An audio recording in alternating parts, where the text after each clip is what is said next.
दोस्तों, कभी आपने सोचा है कि बाइक पे जाते हुए लोग हमेशा अपने छाते को टेढ़ा तिरछा क्यों रखते हैं, और वहीं सड़क पर सिर्फ चलने वाले लोग अपनी छतरी को ज्यादा तिरछा, ज्यादा टेढ़ा नहीं रखते, स्ट्रेट रखते हैं। इसके पीछे का कारण जानने के लिए हमें रेन मैन प्रॉब्लम को समझना पड़ेगा, जो जेईई मेंस और नीट दोनों के लिए इंपॉर्टेंट है। आइए दोस्तों, इसको समझते हैं। मैंने यहाँ पर दो लोग बनाए हैं, एक रेस्ट पर है और एक मूव कर रहा है, चल रहा है विद सम वेलोसिटी vm।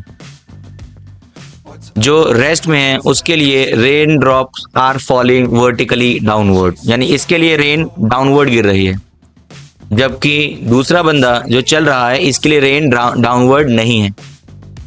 अब ऐसा क्यों होता है दोस्तों? इस कॉन्सेप्ट को कहते हैं रिलेटिव मोशन। क्या कहते हैं इसे? Relative motion. रिलेटिव मोशन को आप ऐसे समझ सकते हो कि anything which any body which is at rest or motion can not be stated at rest or motion without an observer. जब तक आप ये ना बता दो कि किसके लिए, तब तक आप ये नहीं बता सकते कि वो रेस्ट में है या मोशन में। इसका एक बेसिक एग्जांपल ये है कि चलती हुई लोकल ट्रेन में बैठे सभी लोग एक दूसरे के लिए रेस्ट में होते हैं, लेकिन बाहर जो सड़क पे लोग चल रहे होते हैं उनके लिए लोकल ट्रेन में बैठे लोग मोशन में होंगे। तो कोई इंसान रेस्ट में है या मोशन में तब तक नहीं बताया जा सकता जब तक हम ये ना बता दें कि किसके लिए। इसके लिए एक बहुत बेसिक फॉर्मूला है, velocity of A with respect to B.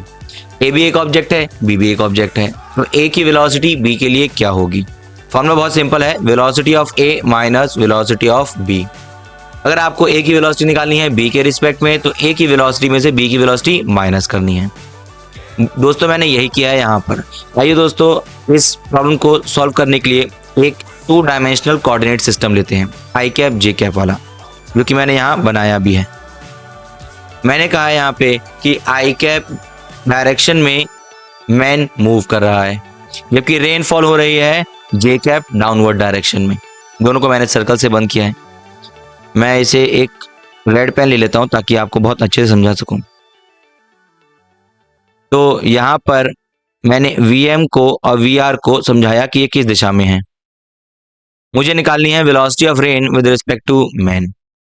तो मैंने ऊपर वाला फॉर्मूला लगाया तो मुझे मिला vrm equals to velocity of rain minus velocity of man. मैंने vr की जगह पे माइनस vr जे कैप लिखा क्योंकि vr is along minus J cap direction. वहीं vm को मैंने आई कैप के साथ लिखा है क्योंकि आई कैप डायरेक्शन में है vm। यहाँ पर मुझे एक वेक्टर मिल गया और वेक्टर का मैग्नीट्यूड निकालना मुझे आता है। वेक्टर का मैग्नीट्यूड निकालने का तरीका ये है, ये मैंने एक फॉर्मूला लिखा है।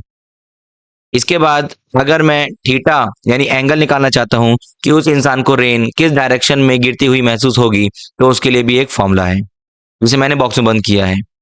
ये फॉर्मूला है theta equals to tan inverse vm upon vr। आइए दोस्तों, इस चीज का फायदा उठाते हुए एक प्रॉब्लम करते हैं। मुझे यहाँ पर रेन की वेलोसिटी गिवन है विच इज vr। मुझे यहाँ पर मैन की वेलोसिटी गिवन है vm। मुझे थीटा निकालना है तो फॉर्मूला लगाएंगे tan inverse vm upon vr। Theta equals to tan inverse vm की वैल्यू आपको साफ दिख रही है 3 है और ये 4 है। तो यहाँ पर आपको दिख सकता है tan इनवर्स 3/4, जो कि एंगल होता है 37 डिग्री। ये आपको याद करना पड़ेगा, जेई नीट में कई बार ये पूछा जाता है। तो यहाँ पर आपको समझ में आया कि उस आदमी को अपनी छतरी को वर्टिकल से 37 डिग्री एंगल पे रखना चाहिए ताकि वो भीगे ना। आइए दोस्तों, इसी के जैसी एक और प्रॉब्लम करते हैं, लेकिन उस केस में ये मान के चलते हैं कि पहले से ही रेन किसी एंगल पे गिर रही थी। जैसे ये देखिए, rain is falling at some angle theta already, और ये रेस्ट पे रहे बंदे के लिए ऐसा था। लेकिन अगर ये इंसान मूव करना शुरू कर दे इस इंसान की तरह, तो इसके लिए रेन ड्रॉप्स वर्टिकल डाउनवर्ड भी हो सकती हैं। इसके लिए कॉन्सेप्ट क्या है? आइए दोस्तों, इसके कॉन्सेप्ट को जानते हैं। फॉर्मूला मैंने फिर से वही लगाया कि V R M equals to V R minus V M. मुझे बताया गया कि man is moving in X direction and rain is falling at some angle theta. Okay, अगर मैं इस आर को देखूं तो इस आर के दो कंपोनेंट बनाए जा सकते हैं, V R cos theta and V R sine theta.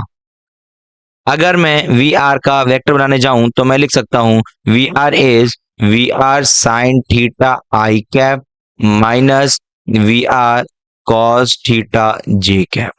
इस तरीके से मुझे वी आर वेक्टर मिल जाएगा। वही चीज मैंने यहाँ इस्तेमाल की दोस्तों, और यहाँ वी आर वेक्टर लिखा है। मैंने देखा कि वी आर साइन थीटा के साथ भी आई कैप है और वी एम के साथ में भी, तो मैंने इन दोनों को एक साथ ले लिया। मुझे जो V R sine theta minus V M I cap मिला, तो मैंने इस बात को जाना कि अगर मैं चाहता हूं कि मेरे लिए ये रेन वर्टिकली डाउनवर्ड आए, यानी मेरे लिए वर्टिकली डाउनवर्ड रेनफॉल होना चाहिए, क्योंकि मैं मूव कर रहा हूं और मैं इस तरीके से मूव कर रहा हूं कि velocity of the rain should be vertically downward, direction should be vertically downward. तो उसके लिए मैं मानूंगा कि आई कैप वाला component of rain with respect to man is 0। उसको 0 लेने पर आपको एक फॉर्मूला मिलता है ये। इस फॉर्मूले का इस्तेमाल करके वी कैन फाइंड कि उस मैन को किस वेलोसिटी से मूव करना चाहिए such that the rain drops appear to fall on his head vertically downward. उसे किस वेलोसिटी से मूव करना है कि उसको लगे कि रेन ड्रॉप्स टेढ़ी तिरछी नहीं गिर रही हैं, जबकि वर्टिकली डाउनवर्ड गिर रही हैं। ये ऐसा उसको लगेगा, रियलिटी में ऐसा नहीं है। इसे कहते हैं रिलेटिव मोशन। तो दोस्तों इसके लिए फॉर्मूला अभी आपके सामने है। ये देखिए कि V M equals to V R sine theta, ये फॉर्मूला याद रखना है। और मैं आपको बता दूं, the velocity of rain with respect to man, यानी मैन की ये जो अभी मैंने फॉर्मूला निकाला है आपके लिए, ये तो मैन की वेलोसिटी है कि उसे किस वेलोसिटी से मूव करना चाहिए कि उसके लिए रेन ड्रॉप्स वर्टिकली डाउनवर्ड हो जाएं।